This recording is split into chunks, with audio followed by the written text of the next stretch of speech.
Okay, here are the solutions for challenge 1 first of all. So 5.7 litres in A, we did this in our examples video. 5.7 multiplied by 1000 and the answer is 5,700 millilitres. Okay, question B, it said 3.16 litres. So again, we multiply it by 1000, the digits move up 3 houses, they get 3 times bigger. So the 3 goes there, and the 1 and the 6 follow it in order. Now we have an empty ones house, so it's a placeholder, we fill it with 0. And our answer, we don't need the decimal point because we have nothing after it, is 3,160 millilitres. Question C, 6.59 litres. Again, we move up 3 houses because we're multiplying litres by 1000 to make millilitres. 1, 2, 3. So that's 6,000. The 5 and the 9 follow the 6 in order. And again, we have nothing in our ones house. We can't do that, so emergency 0 flies in to save the day as a placeholder, and that's 6,590 millilitres. Question D, 7.04 litres, changing it into millilitres. Again, the exact same thing. We're going to multiply by 1000, so we're going to move it up 3 houses. So the 7 goes 1, 2, 3 houses up to the thousands house, and the other numbers follow them in order. Now this 0 is really important. Okay, don't be tempted to drop that 0 just because it's a 0. It's so important because it's a placeholder. So there are 7 thousands, 0 hundreds, and 4 tens. They just follow in order. Again, we need emergency 0 to fly in and fill the ones house as a placeholder, and that gives us 7,040 millilitres. Challenge 2, question 1. So we had 3,800 litres of fuel per day. The boat sailed for 7 days. So if we multiply that by 7, we get 26,600 litres of fuel that it used. And as we said in our examples video, we've got to take that away from the total amount of fuel that it started with to find out how much fuel was left in the tanks. That's the key part of the problem when they got to their destination. So I did that sum and I got the answer of 1,400, so 1,400 litres. Question 2, we talked about this in our teaching video. So we have 60 litres or 60,000 millilitres of soup, which has been prepared. Each bowl holds 200 millilitres. How many passengers can have a bowl of soup? So we're going to balance our zeros. We can take 2 off each side there. 600 divided by 2 is 300. So 300 bowls of soup is the answer for A. For B, it says at the end of lunch, there are 7.6 litres of soup left over. How many passengers had soup at lunchtime?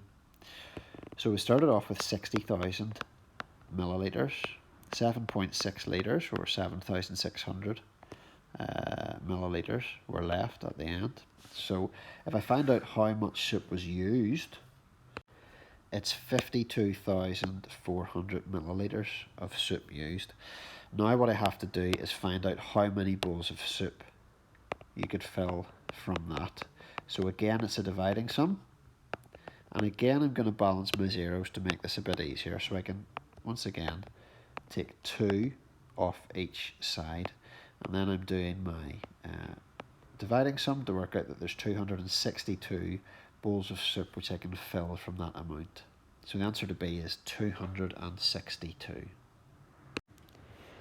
Question 3A, one of the kitchen staff is making whipped cream and each carton holds 500 millilitres of it. So how many cartons are needed to make 12.5 litres of whipped cream? Well, 12.5 litres is 12,500 millilitres. So how many 500s? How many 500 millilitre cartons fit into that? Again, I'm using the same dividing strategy for these types of questions. So I'm balancing my zeros. And I've now got 125 divided by 5. Just going to get rid of my little comma there because it doesn't mean anything anymore. My answer to that one is 25. So for A, it's 25 cartons. For B, when I did the sum, I worked out that it was 50 cartons. Again, I used that same dividing strategy as I did for question A. But actually, if you think about question B, it's asking for 25 litres of whipped cream. And you might notice that that is double 12.5. 25 is double 12.5. If you made that connection, you would know that the answer must also be double. So you can see the answer for A is 25 cartons. The answer for B must be 50 cartons because the amount of whipped cream in B is double the amount of whipped cream in A.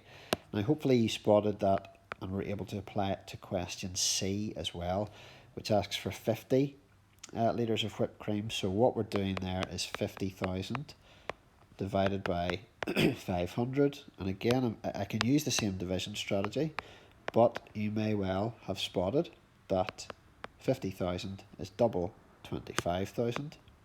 So your answer for C will be double the answer for B.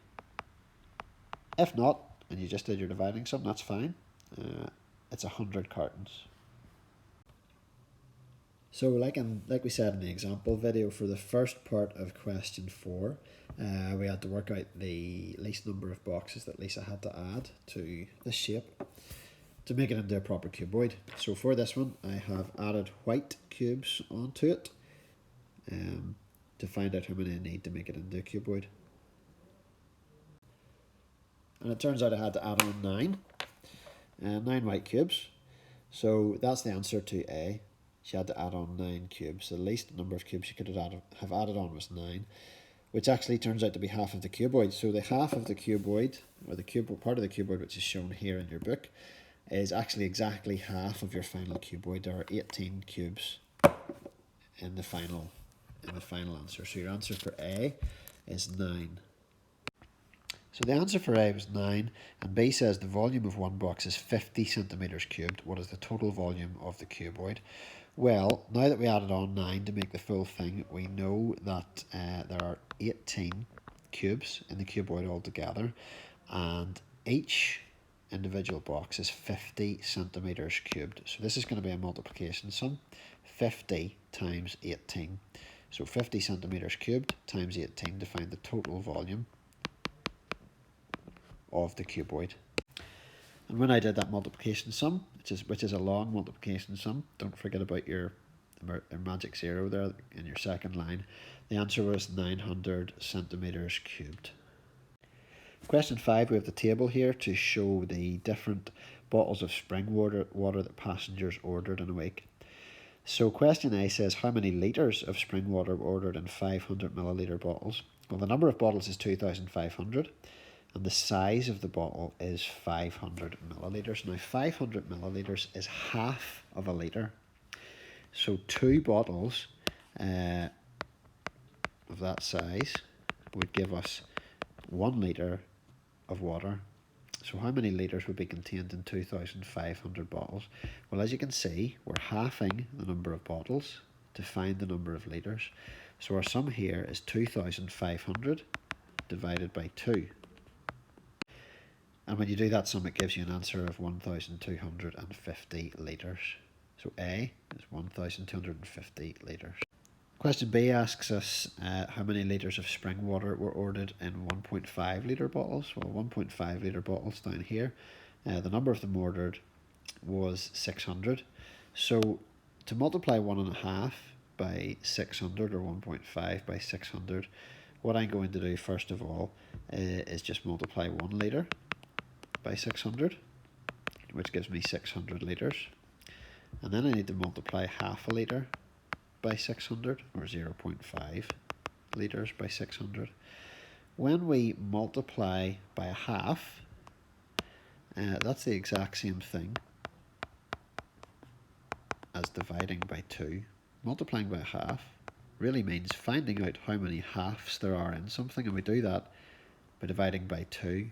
600 divided by 2 is 300.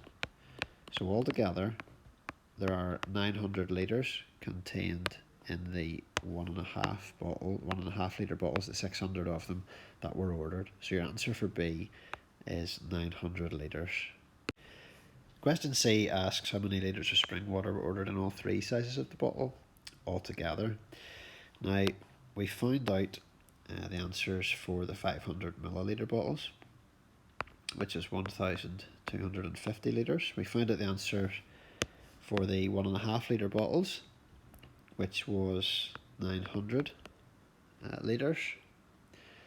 So the only thing we have to find out now is the 1 litre bottles. This one is fairly straightforward because the size of the bottle is 1 litre exactly, and there were 1,400 or 1,400 of them ordered. So that means there must have been 1,400 litres contained in them. So to find out how many litres there are altogether, what we have to do is add up the total volume of water for each size of bottle. And when we do that, our answer is 3,550 litres. Okay, challenge 3, question A, asked us to find if the attendant was correct to say that she can make 11 different mixed fruit drinks by pouring 2 or more of the measured amounts of fruit juice into an empty 1 litre jug. So what we had to do was work out combinations of at least 2 ingredients that made less than or equal to a litre. So to do this systematically, what I did was I started with mango and looked at all the two ingredient possibilities. So we've got mango and pineapple, which is one, mango and lemon, and mango and lime. Then I moved to pineapple and looked at all the two ingredient possibilities. So there's pineapple and lemon, pineapple and lime. That's run out of options there because I've already made pineapple and mango for number 1 there. Then I moved on to lemon, and the only other possibility that we haven't repeated is lemon and lime. For each one, you'll see that I'm working out the total volume as I go along because I'll need that for question B. Then I move on to 3 ingredient possibilities. So mango plus pineapple plus lemon, mango plus pineapple plus lime, mango plus lemon plus lime, and then move on to pineapple. So pineapple plus lemon plus lime is the only one I can get there without repeating myself, so that's 10. And then if I add all 4 ingredients together, it actually comes to less than a litre as well. It comes to 900 millilitres, so I can do that one too. For question B, what I have to do is add orange juice to each one to make the jug up to its full capacity. So I have here the amount that these ingredients total. What I'm going to do is find the difference between these amounts and 1,000 to work out how much orange juice would go into the jug to top it up. So you can see here for the orange juice that's added, I've worked out what I'll add on to each of these volumes to take the jug up to its capacity of 1 litre. Now if you're marking along with me, what you can do is pause the video and mark your own there. You may not have done these in the same order as I've done them, so you might need to search around a wee bit to find the answer you're looking for, but you can pause the video and mark it yourself there.